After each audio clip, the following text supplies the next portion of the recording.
When I was thinking about being a scientist, I always had the impression that scientists are poor. We never make money, and that you did research because you loved it. When I moved over to the US, I really didn't have much in savings, so I didn't really think about it very much.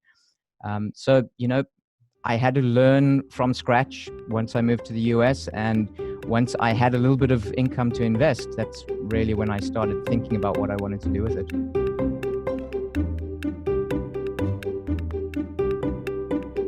Welcome to the Personal Finance for PhDs podcast, a higher education in personal finance.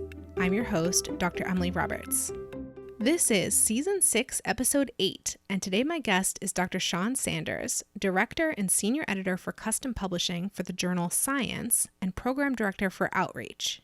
Sean came to the U.S. for a postdoc position with little savings. Living in the D.C. area on a postdoc salary was financially challenging.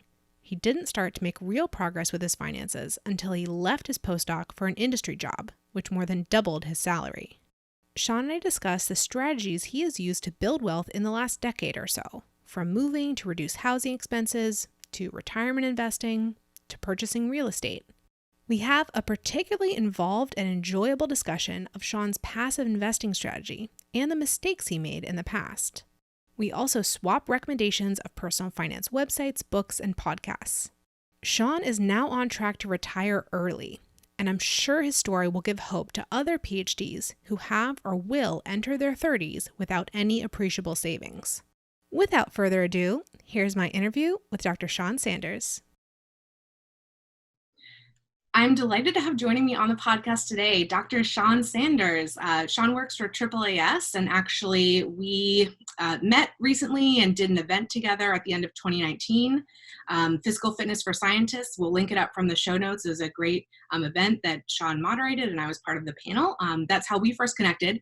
But as we talked more and more at that event, I realized that Sean has an amazing story of his own to tell with respect to his own personal finances. So that's what we're going to be discussing today, sort of how his career has evolved and also his finances alongside those. So Sean, it's really a pleasure to have you joining me here. And will you please introduce yourself further for the audience? Hi, Emily. Thank you so much for inviting me, for the opportunity to talk to your audience. It really is a great pleasure for me to be here. I think we had some fantastic conversations when we met, and I'm so pleased to share a little bit more of my story. I'm currently the Director and Senior Editor for Custom Publishing at Science here in Washington, D.C. I've been in this position about 13 years now, but I actually started out as a research scientist. So to give you a very brief overview of my career arc is I started my studies in South Africa. I grew up in Cape Town. I did my undergrad at the University of Cape Town.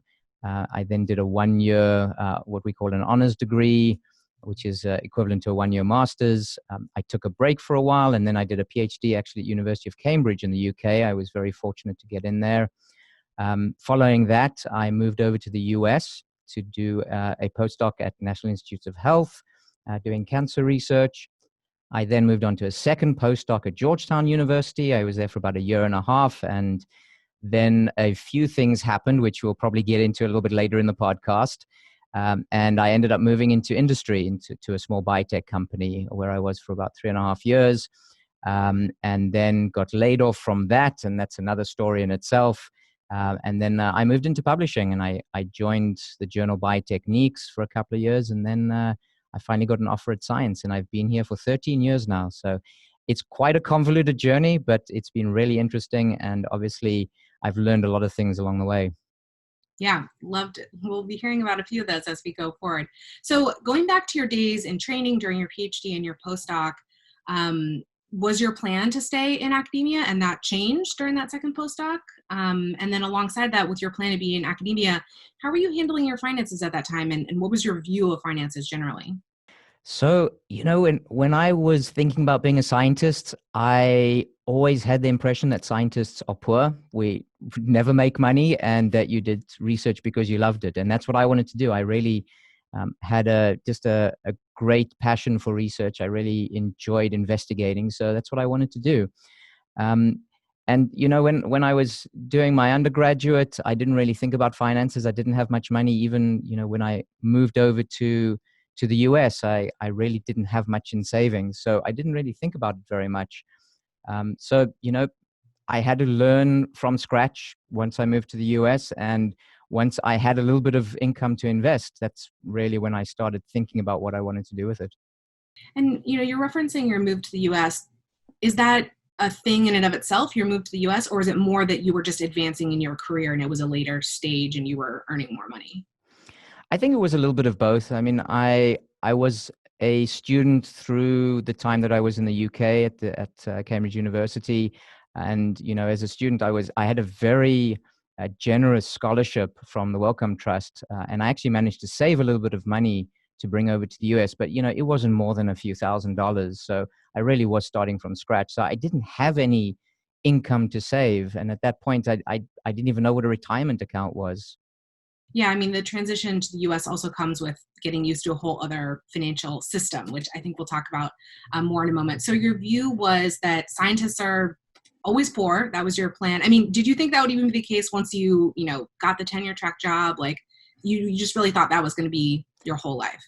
Yeah, I didn't think that scientists earned more than like $70,000 or $80,000, and you did it for the love of it. You were working off grants, so you never really made a lot of money.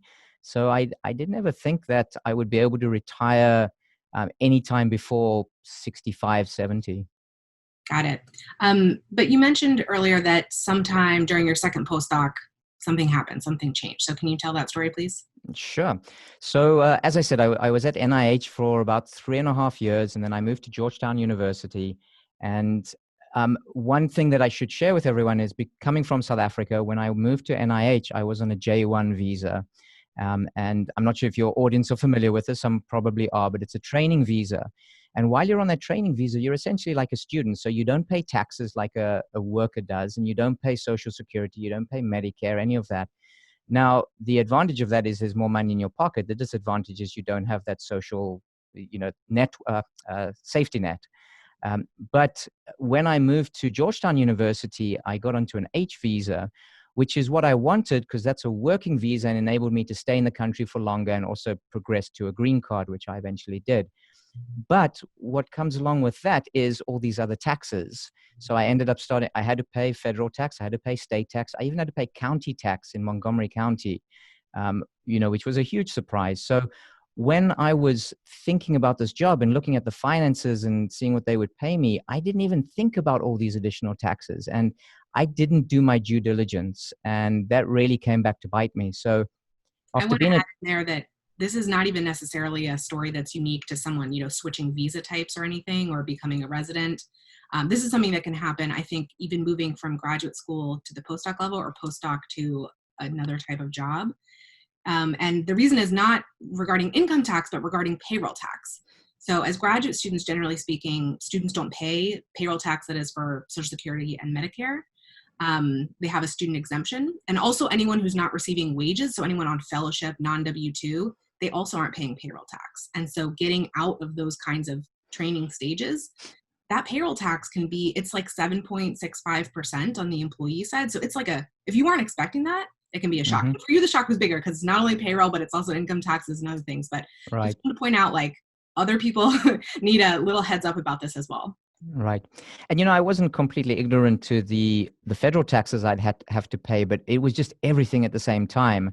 And on top of that, I found out that I had to pay for parking on campus, which I didn't know about. So that was, I think, like an extra $100 a month or something. So all of these things sort of piled on top of each other. And then I'd been there for about a year, and I read a story in a local paper about what garbage collectors or sanitation engineers, I guess they call them, were being paid. And it was actually a couple of $1,000s more than I was being paid as a postdoc.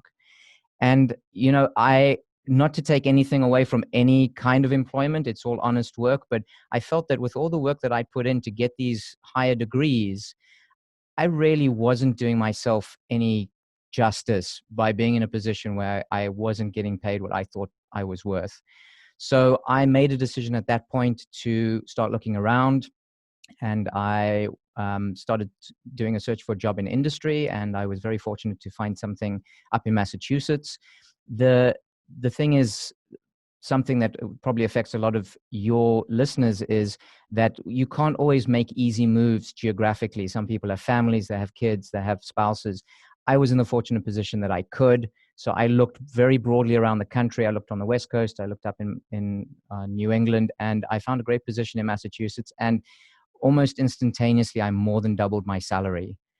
So, I've heard of some people calling this geographic arbitrage, where you're willing to move to a different place for a higher salary. And that's what I did. And although I didn't love living in Massachusetts, the snow was horrendous. But, it was worthwhile for me, and it really set me off on a new financial path where I could actually save some money and invest in my future. Yeah, please elaborate on that. Like, what were the changes that you started making at that time with the higher salary? Well, so I think probably the biggest thing was just starting to put away money in savings. And, as I'm sure you've talked about, the first thing I did is I started an emergency fund. I built up about 3 months of savings. I also put money into my company's 401k immediately. It was as soon as I could. I think it was 6 months before I could vest. There were also some stock options, which ended up not being worth anything because the company did go under. But it was things that I needed to think about and learn. And I started really focusing on living below my means, because actually when I was at Georgetown University, I actually found that from the numbers that I looked at, I was actually losing money. So I was spending more than I was earning. And part of that was living in Montgomery County, which was expensive. If you don't mind, just how were you financing that? If you were actually losing money, was it savings previously built up that you were drawing down, or were you accumulating like consumer debt? No, it wasn't debt. I couldn't come out on what I was earning. At the time I was paying about $800 or $900 a month in rent, and that was about 40 or 50% of my income. And I didn't go out that much, but you want a little bit of spending money, and I was paying all these other things. I was paying for parking, and I was managing to save a little bit, but really not much. And so, it just made it clear to me that I needed to find some way to focus a bit more on my financial future and get the kind of position where I could actually save and have something in retirement.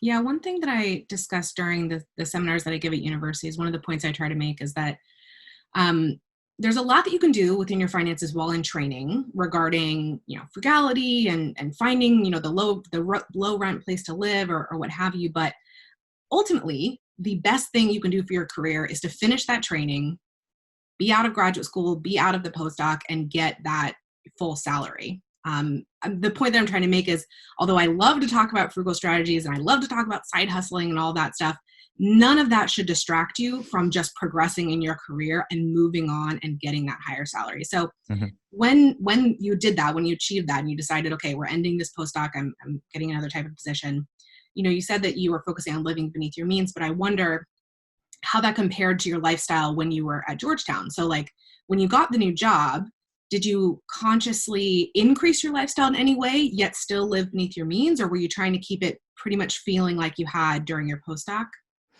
No, I was very focused on saving as much as I could because, at that point I was in my 30s already, and I really had very little savings to speak of. And I knew that I really had to start doing something because I didn't want to reach 35 or 40 and not have any savings. So I've always focused on living beneath my means. I can tell you just an interesting story. When I was up in Massachusetts, I had a coworker who I remember was talking about leasing a car with her husband, and they turned in their previous car. They were paying something like $500 a month or something exorbitant like that. And they turned in the car, and they could have got a cheaper car, but instead they got a better car, a fancier car for the same payment. And that made absolutely no sense to me. Why wouldn't you get the same car or a similar car that's cheaper and pay $350 a month? But so that was a mentality that I never understood, and I didn't want to fall into that trap. So the way I looked at it is, I'm going to get the cheapest car I can. I buy a secondhand car, I'll drive it into the ground. I'm going to spend as little as possible on rent.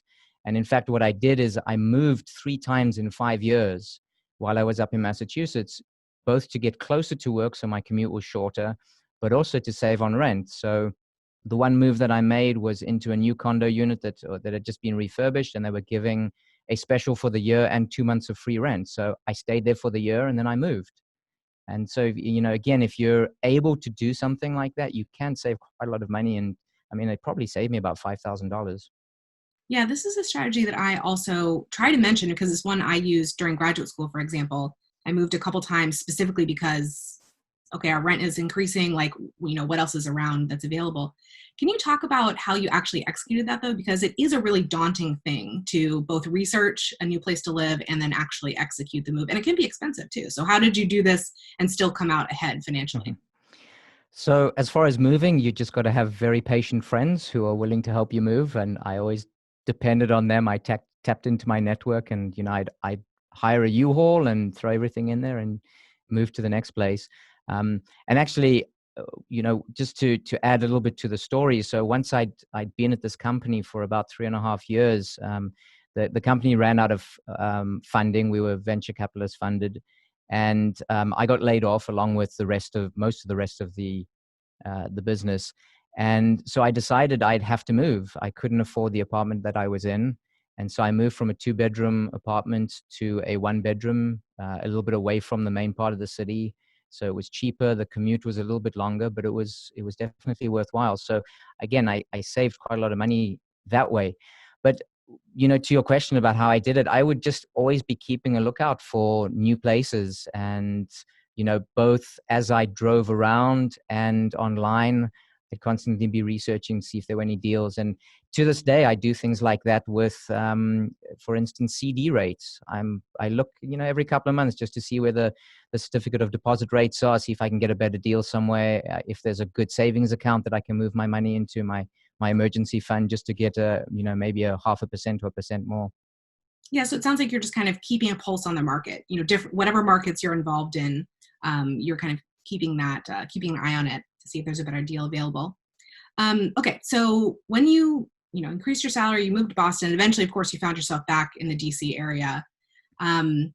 You mentioned using the 401k available to you through work. You mentioned living beneath your means consciously. It sounds like you didn't have any debt or no significant debt to work on. Were there any other financial goals that you've set for yourself in this with this higher salary? Not really. I'm not much of a goal setter, and that's probably one of my downfalls. I don't have a budget. I feel that I just spend as little as possible. And, I would do things like I would eat out very seldom. I'd rather get takeout or cook at home. Again, I was not married. I didn't have kids. So, and I know that definitely adds complications to everyone's stories. So I was very fortunate from that point of view. And I really just wanted to build up as much savings as I could and put the maximum into whatever retirement funds that I could, just to really build up a nest egg for myself in retirement. And also, my parents were aging at that point, and I wanted to make sure that if necessary, I could provide for them. And then the other thing that I had in mind is that I did eventually want to buy a property to live in. So that was sort of one of my goals. So I wasn't saving consciously towards that, as in I didn't set aside a separate bank account and, put in money for a down payment, which some people say is a good way to do it, sort of use the bucket mentality. But I was thinking about the future, but not in any specific way. But I did know that eventually I wanted to be a homeowner and have a place that I could call my own, and that I knew I couldn't get kicked out of because somebody wanted to raise the rent. And has that happened? Have you purchased a home? I did. So when I moved back to Washington to my position at Science and AAAS, I decided, well, actually my thought process was, I think you're old enough now, you should get a place of your own. So I bought a condo in an area called Columbia Heights, which is an up and coming area in DC. And I was quite strategic in doing that. I wanted an area that had recently been revitalized and that was not too expensive, but that I saw some opportunity. And also DC, as you probably know, is a city that will always have people coming to live there. There's a huge itinerant population that are coming to work for government, for law firms, etc. So I thought having a place there would be good, because when I eventually upgraded or got married or moved out, I'd be able to rent it. So that's actually what I'm doing. I lived in the unit for 8 years, and I've been renting it now for 5 years. And basically my rent covers my mortgage payment and the condo fees with a little bit of extra. So it's worked out really well. Nice. And have you bought another property, or are you renting again your primary residence? No, I got married, and I moved into my now wife's house up here in Silver Spring. So I'm looking to possibly buy another rental property, an investment property. But this area is really, really expensive, and you need to find just the right place to make it worthwhile. And it's really tough. I've been looking for over a year now, and it's very difficult. Hey, social distancers, Emily here. I hope you're doing okay. It took a few weeks, but I think I have my bearings about me in my new normal. There is a lot of uncertainty and fear right now about our public and personal health and our economy. I would like to help you feel more secure in your personal finances and plan and prepare for whatever financial future may come. You can schedule a free 15-minute call with me at pfforphds.com/coaching to determine if financial coaching with me is right for you at this time. I hope you will reach out, if only to speak with someone new for a few minutes. Take care. Now back to our interview. Okay, yeah. So I think we've gotten a good landscape of the goals that you had, saving cash, using your 401k, buying property, and some of the strategies that you use. But were there any other strategies that you'd like to throw out there for the audience? Anything you've tried and found works really well for you? So I guess, as I mentioned, I'm as frugal as I can be. I try to live below my means and save as much as I can. The other thing that I learned in the last few years is that, well, let me take a step back. So when I moved to the NIH and I started investing, I had a little bit of extra money. I got advice from the banker who was at the local Crestar branch, which is, I think, became SunTrust eventually. There was a little bank at the NIH, and he recommended some stocks that I could invest in and some mutual funds, and I didn't know any better, so I put some money into that. But I learned over the years about what kind of fees are involved, especially with mutual funds. And I started reading and listening to podcasts. And my strategy now really is all index fund investing. So I invest in ETFs, exchange traded funds. They have very low expense ratios, usually less than 1%. And, I have no doubt on your show, you've talked about the power of compounding. So if you start early and save, by the time you get to retirement, you'll have a good nest egg.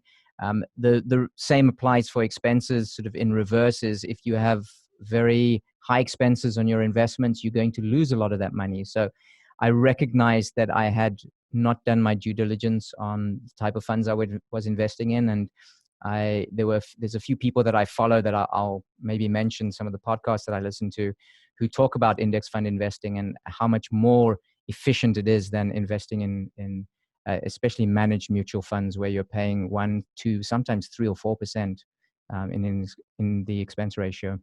Yeah, I do want to elaborate on that, because investing and the specifics like this are not something that we talk about on this podcast as much as I would like to, because I love the subject. Expense ratios, for those who don't know, it's just kind of a catch-all number representing how expensive it is to own that fund. And basically, whatever amount of return you're getting, you have to subtract those fees, those expenses right off of it. So if over the long term, you might expect like an 8% average annual rate of return, if you have a 1% fee that you're paying, it knocks you down to 7%. And while that doesn't necessarily sound like a lot, like 1% doesn't necessarily strike you as very high, I've seen calculations on this where it can result in a net worth decrease over the decades of hundreds of thousands of dollars for just paying something like a 1% fee, where you could have gotten with an ETF or an index fund maybe 0.1%, maybe 0.5, 0.05%, maybe 0 in some cases. So there are much less expensive funds out there. And the expense of owning an actively managed mutual fund is one of the reasons why index funds and ETFs are actually, in the long term, better investments, in the sense that you end up with more money in your pocket, usually, when you invest in those kinds of vehicles rather than actively managed mutual funds. The expenses are one of the big reasons why that is the case. Do you agree? Would you like to elaborate at all? Absolutely. I think we're singing from the same hymnal. No, I completely agree. And for the scientists out there, as much of your audience is, there is a lot of good research that shows that investing in managed mutual funds is not beneficial to you. You actually end up making less money than if you invest in exchange traded funds. And the reason is that the management of the funds will sometimes be good for a few years, but then they're always going to have downtimes, and the the success of the fund really has very little to do with the manager. There are very few people in this world who actually know how to invest well in the stock market, and maybe just a few people like Warren Buffett and Jack Bogle are ones that maybe would come to mind. But really, for the majority of us, we don't have the time or the resources to really understand every single stock that we invest in. So, just to talk a little bit more about ETFs, essentially, what you're doing with an ETF is similar to a mutual fund where you're investing in a basket of companies. So instead of just investing in a single stock, so say I buy Amazon or Apple, I invest in the broad market. So if I invest in, say, I have a Vanguard Total Stock Market ETF, and that basically encapsulates the entire stock market. And that way it protects you against volatility and risk. You're not going to make the same returns as if you invested, say, in Facebook 10 years ago, and now it's worth 20 times as much as it was. But slow and steady wins the race, as far as I'm concerned. So you're not going to lose your pants by investing in all your money in a company or in Bitcoin or something scary like that. Yeah, lots of good sort of investing principles and philosophies that we're throwing out there. Anything more that you'd like to say about investing or other strategies you've been using? So maybe I'll just talk a little bit about some of the other ETFs that I invest in. So I will mention before the end of the podcast a few resources that I really like. But from the advice that I've read, really the methodology that I follow is to get broad market funds. I invest in the total stock market, and then I have a little bit of money in sort of small cap and medium cap ETFs or mid cap ETFs, and then I also have some in an international equity ETF. And all of these actually are through Vanguard. And I did want to mention this because you did mention that there are some expense ratios that are zero. And there are companies now, including Vanguard and Fidelity, that are offering some of their ETFs at a zero expense ratio, which is fantastic. And a lot of them also offer free investing. So there's no charge to purchase these ETFs. So I think that's a great deal. And then the other two areas of the market that I do invest in are a total bond market ETF, as well as a REIT, which is a real estate investment ETF. And basically, it's very similar to the other ETFs that invest in companies that are invested in real estate. And the reason I do that is just to diversify. Generally, REITs don't move with as much volatility as the rest of the market. So they're a little bit more stable, but they're not quite as low return as bonds are. So they're kind of between stocks and bonds. I have a little bit, maybe about 10 or 15% of my portfolio in that. I think what you're describing, it might, for the uninitiated listener, sound a little bit complicated. You've thrown out maybe half a dozen different ETFs that you're invested in, but to my ear, what this is a well-diversified and an appropriate, probably, asset allocation for you and your investing goals. And you need a few different ones of these buckets to make those two things happen. But the actual investments that you're in are all in themselves well diversified and across market sectors. You are not, for example, picking individual stocks, as you mentioned you had done that in the past, or your advisor was telling you how to do that in the past. You're also not picking market sectors. I didn't hear you say, oh, well, I'm invested in a special, biotech ETF, or I'm special some other one. You're going for something that's representative of full market sectors. So you are really avoiding the kind of psychological traps that we can easily fall into around investing, of thinking we know where the market's going or one segment of the market. So I appreciate that approach. Are those kinds of things that you've done in the past and that you've learned from and changed your approach, or did you avoid some of those pitfalls entirely? I think it's been an evolution over the years that I've sort of moved more and more towards ETFs as I become more comfortable with them. So really, I went from investing in individual stocks to investing in mutual funds, and then into ETFs. I did want to make the point, though, that I don't want to tell people you shouldn't invest in individual funds or in more narrow market ETFs, but just do your due diligence. And also, I mean, my investment, so one of my mantras is I don't invest money that I can't afford to lose. So if there is money that I need, say, in the next couple of years, that is not money that's going to be in the stock market. I'm investing long term. I've, in fact, in my investment account, I've sold very few of my stocks. I've sold some of the original ones that were high expense ratios and some of the individual stocks, but I really haven't sold much except to rebalance. So I'm investing for the long term. I'm putting money in. I'm not taking much money out. So if you think you're going to need to buy a house in the next 5 years, that money shouldn't be in the stock market. That should be in something safer. Yeah, I totally agree with you. You mentioned earlier using your 401k. Are all of your investments inside that 401k, or do you use other kinds of vehicles as well, like an IRA or a taxable investment account? So I try to max out my 401k. I actually have a 403b, which is essentially the non-profit version of a 401k because I work for a non-profit, AAAS. But I do also put as much money as I can, as I'm allowed, into a traditional IRA. There's also a Roth IRA that's available to some people. There is a cap on your income where you can no longer invest in a Roth IRA. But if you are able to, I'd recommend that as well.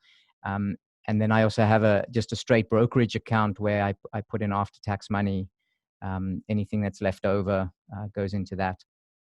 I do want to mention, because this is a conversation about investing, at least as part of it, that earlier, 2019 and prior, graduate students and postdocs who were on fellowship who did not have W-2 income, they were not able to contribute that non-W-2 fellowship income to IRAs. But starting in 2020, that law has changed, and you are now able to contribute non-W-2 fellowship income to IRAs. So anyone who had learned about that old system but hadn't yet heard about the update, I want to throw that out there for them, that you are able to now use that kind of vehicle, even if you have non-W-2 fellowship income during graduate school or your postdoc. That is great news.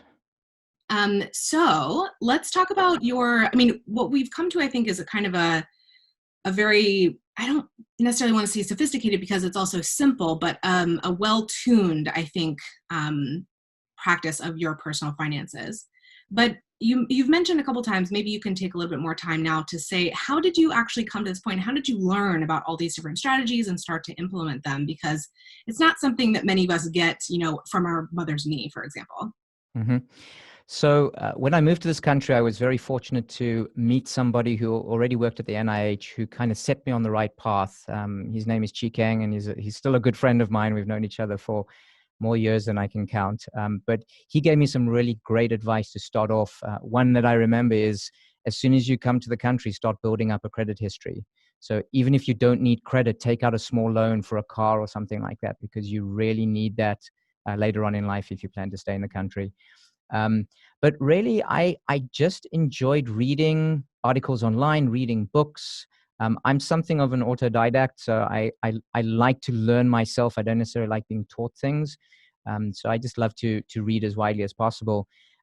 I kind of got onto a little bit of the wrong track early on when I started reading magazines like Money.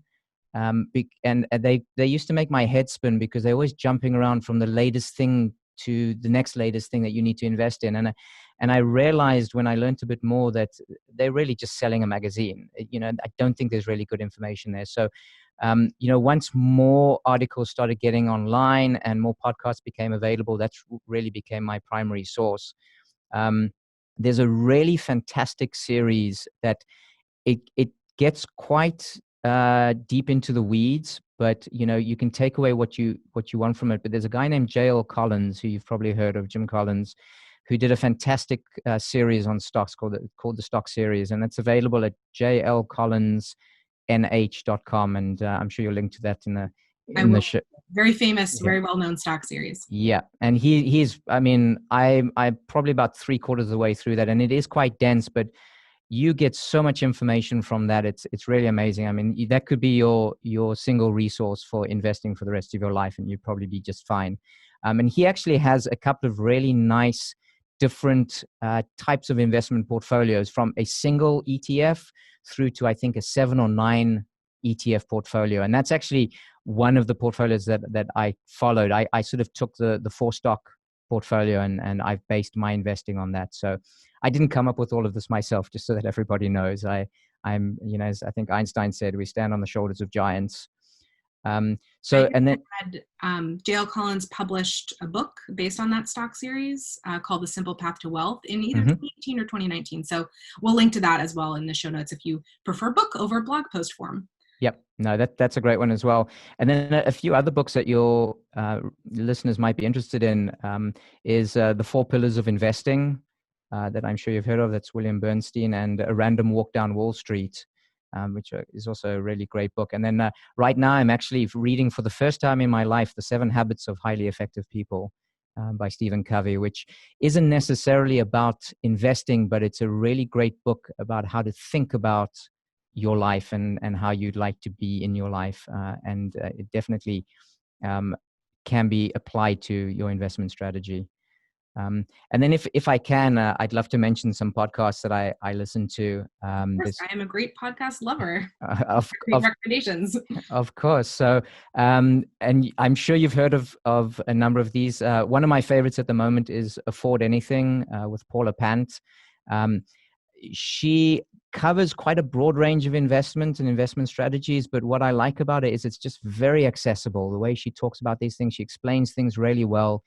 She takes every other week she has a guest, and on the alternate week she answers questions from her audience.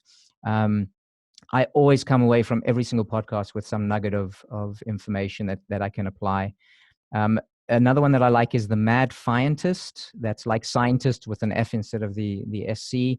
It's called the Financial Independence Podcast. I haven't seen any new podcasts since October last year, but I think he's still going. And then there's one called Choose. Irregular publishing schedule, but yes. What he does is everything he publishes is so high quality. It's fantastic. Yes. Yeah, no, he's great.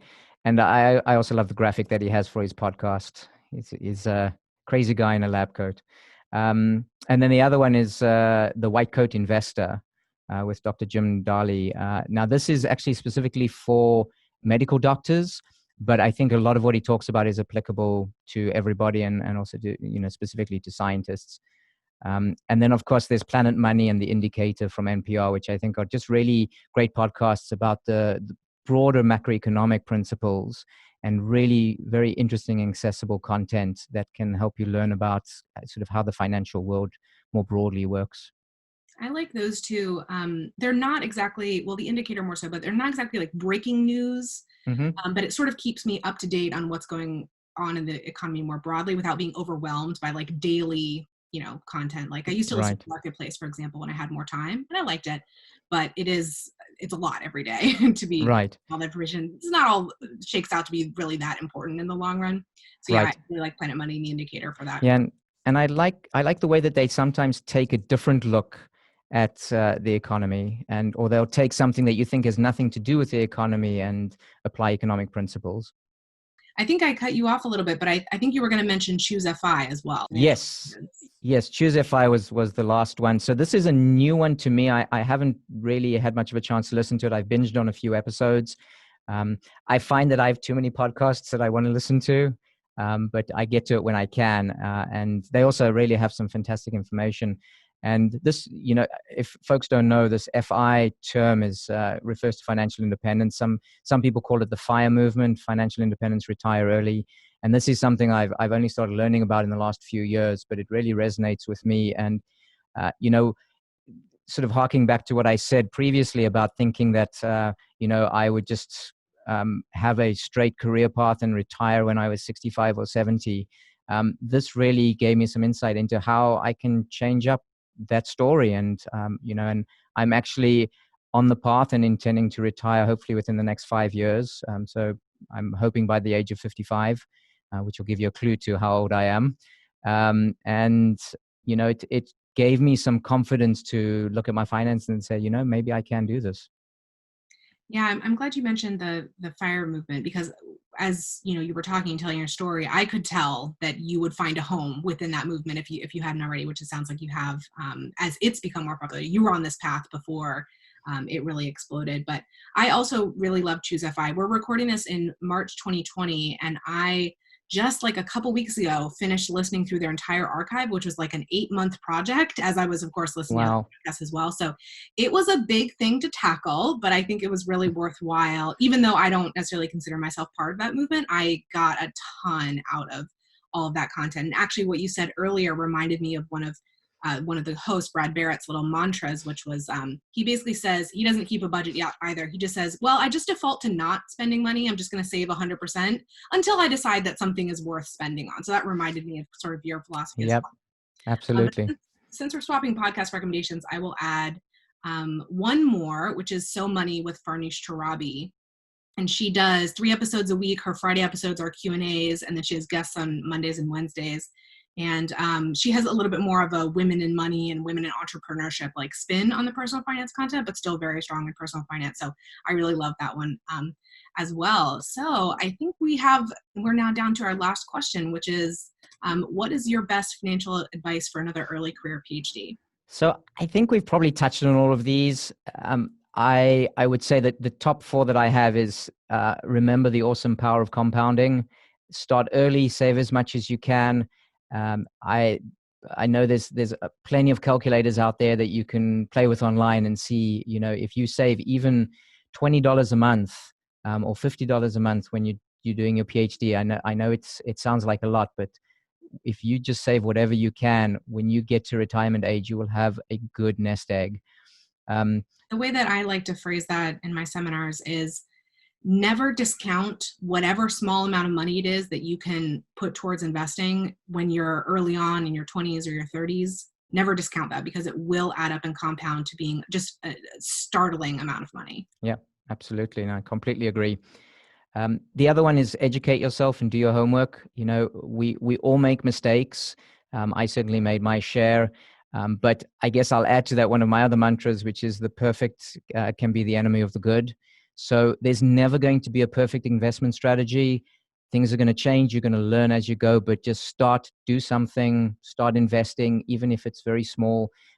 There's plenty of apps out there now like Robinhood, a really great way to just start investing in small amounts of money. So yeah, start now. Don't wait until you know everything. And then the last one is really just live below your means. It's kind of like if you're trying to lose weight, you got to take in fewer calories than you expend, and your body will lose the weight. And it's the same, if you spend less money than you bring in, you will save. It'll be automatic. Yeah, and I like to turn that on its head a little bit. I think this is probably a strategy that you use, although we haven't articulated it, is to pay yourself first, right? That old personal finance chestnut, but to live beneath your means, give yourself less means. Save first, give yourself less means to live on. If you are, tempted to spend your checking account down to 0, as I am, what I have to do is get that money out of my checking account, out of my mind first. Right. And then I know that I can safely, spend the rest if I want to. Right. And there's so many ways to do that now. I even my bank will do automatic sweeps from my checking account into a savings account. I just set the amount and it does it automatically every month. So you don't even see the money. Absolutely. Well, Sean, I enjoyed this conversation so much. And I think the listeners will have gotten a lot out of it, especially our discussion about investing. So thank you so much for joining me. Oh, it's such a pleasure. I really appreciate the invite. And hopefully we'll stay in touch and swap some more podcasts. Listeners, thank you for joining me for this episode. pfforphds.com/podcast is the hub for the Personal Finance for PhDs podcast. There you can find links to all the episode show notes and a form to volunteer to be interviewed. I'd love for you to check it out and get more involved.